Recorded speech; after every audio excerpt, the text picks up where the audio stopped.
Nga 1 dhjetori çmimi i ngrohjes në qytetin e Shkupit do të rritet 5.9%.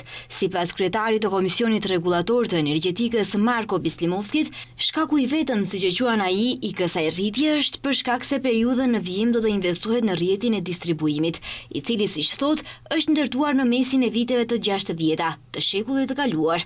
Gjithashtu shtoi se këtë sezon të ngrohjes kanë pasur shumë ankesa të qytetarëve.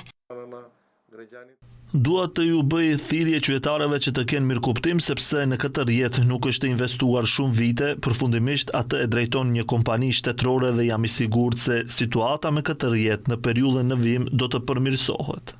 Ndërsa për çmimin e ri të energjisë elektrike thotë se do të dihet javën e ardhshme. Gjatë javës së ardhshme, KRE do të sjellë vendime për transmetim të energjisë elektrike, për distribuim dhe çmimin për operatorin e tregut të energjisë elektrike.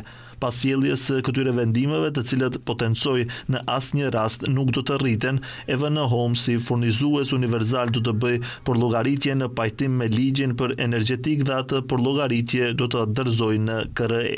Një ditë më parë, EVN Home njoftoi se nga SHA-EMV kanë pranuar ofertë me çmim të shitblerjes së energjisë elektrike prej 65 euro për megavator, dhe se ky çmim është 4.84% më i lartë se çmimi i kaluar.